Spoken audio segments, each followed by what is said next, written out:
I would like to walk you through this assignment. We will start with this section. So here we have some nicely laid out and formatted div elements. And what we want to do is we want to float them so that they go across the page. So everything is inside a section, and we have 5 of these divs. This is the CSS that formats the style. There is no reason to change this. What we want to do is to apply the float property with a left value so that these 5 items with this class will all be laid out horizontally. So when I refresh my browser, you see that's all we needed to do. Float left. All right, what does the float property actually do? Going back to the HTML, which you always need to do when you're working with CSS. So these have float left set. What that's going to do, it's all of these are going to continue to wrap until there is no more room to wrap. And what will happen after they're finished wrapping, anything else underneath will come up alongside if there is room.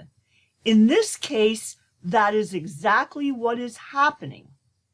However, that is not a problem. That is part of the definition of the float property. So when you float items, you also need to set the point where you want that float to stop. And that is done by using the clear property. So we don't want this here. So we need to set up some CSS to clear the float so that this will move back down. I think what you're trying to do is to re-engineer these items in order to push this down, and that is not what you do. So we want to have this go underneath the coffee items as it should, as it initially did. So I will use this ID as my selector. So here I have the code, and let's take a look to see if that works. We want to clear left because the float is a left float. Notice, there we go. So you also want to set a float on this coffee cup so that this will wrap, and you also want to set the shape outline on this coffee cup. That you can figure out on your own time. Navigation has always been very difficult. One way that we learn how it works is we do things one by one and we test. How do we test? We put background colors on things so we can really see what we're working with. So this is all we're given with to start. So I will add some more CSS here. All right, the nav already has a background color. I have added an aqua color here. I have added a gray color to the LI. The A is inside the LI. All right, that's how you can tell what you're working with. Now, notice the A's, which are aqua, are inline elements, which means that they only are as wide as the text. The LIs are 100% width of the parent container. They go all the way across. Now, we see a little bit of the nav, the background color here. Why? Well, because there's an indent here. One thing you can't see are the black bullet points. We need to get rid of the indent. We need to get rid of the bullet points. Okay, I have another selector here, the UL. The list style type property belongs to the UL element. I'm setting it to none. And I'm also getting rid of that left padding. Again, do 1 or 2 things and test. Now we see there are no bullet points. There is no left indent here. We're going to put float left on the LIs because that's what we want to do. And it's not going to look right, And it's because when we have a container that has floated items, essentially we have what are called collapsed margins, and therefore we're not going to see the background color in the LI or the nav. And there's also going to be an issue of clearing that float. So unfortunately, it's a little hard to see because we have the aqua, and maybe I should have used a different color, but you can see that everything is all squashed together. So yes, we do need to use a little bit of formatting here. One way that we can work with this clearing of the float is to set the overflow property to auto in the nav, because that contains the floated items and it will force that container to open up again. There are other ways, and I'm sure that I have talked about them in the videos. Now we see we have our background color, and we also have our other colors. What I've done was I've swapped the gray and the aqua. So here we see the gray for the links. However, we have a gap here. That gap is coming from the default margin that is on top of the UL. So I'm going to set that to 0 pixels. Again, all of these elements have default margins and padding, which is why developers use the reset style sheet to get rid of them, because they sneak up on you and you have a hard time figuring out what's causing different things. We also want the A to fit into the LI, so I'm going to set this to a block element. Now you see that we have everything here. However, we don't have any widths set on these. We could put widths on them. We also could just put padding inside. If we put padding into these A's, it would also open up the navigation. Now notice how nice it looks. We still have to remove our underlines. The nice thing about padding is it puts it equidistant. Width would have been okay. It would have made them all a little wider, but you still would need some padding on the top and bottom. Padding is a lot easier to work with when you want to make things roomier. So here we have display block set for the A, padding, and we need to remove that text decoration.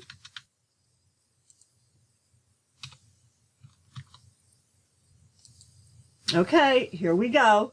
Now all we need to do is get rid of our test color, and I think everything is going to look good. So I have just commented out my test background colors. Again, it is a very good way of actually seeing where things are. And now we have a very nice navigation. Again, if you were just purely working with black and yellow, you really couldn't have seen where these things actually are. So especially for when you're working with parent-child relationships, you really need to learn how to do that. It makes a world of difference with respect to the development time. I understand that navigation has always been difficult, and fortunately, Flexbox eliminates all the hassle that developers have been working with for years with floats. So there's good news on the horizon. However, it's good to understand how floats work because they're going to be out there for quite some time. Now let's position what we're going to do in the next assignment. So I have my div set up here, and it includes my header and my nav. And I am going to use this selector to make this fixed on the web page. Whenever you use fixed or absolute positioning, what it does, it takes the content out of the normal flow. What do I mean by the normal flow? The browser reads and lays out the code in the order in which it is written. However, when you have positioning, either fixed or absolute, it takes it out, meaning this is going to be the first thing on the page. It's as if this is not here anymore. Therefore, ultimately, we're going to need to move this down.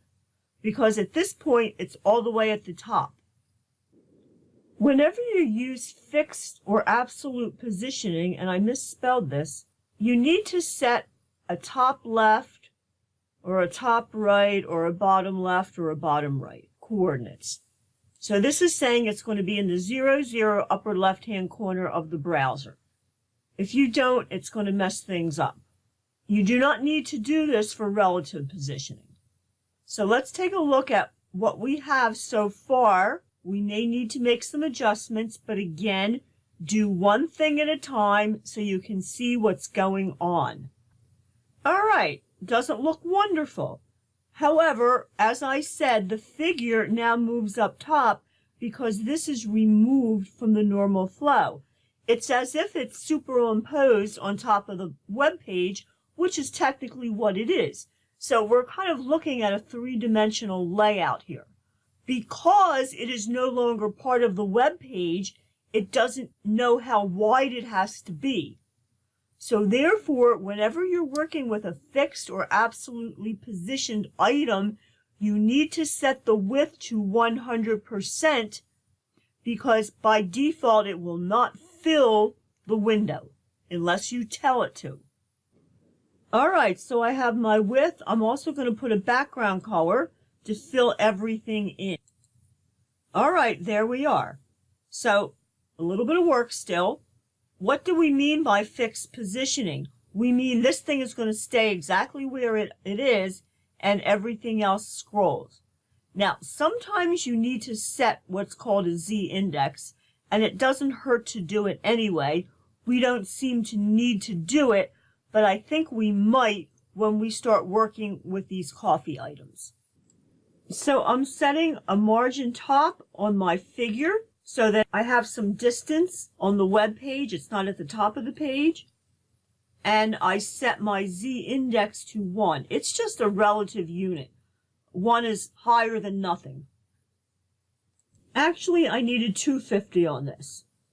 But now you can see that everything is working.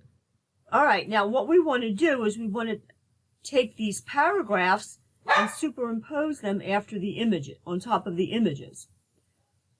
So each one of these containers will have relative positioning.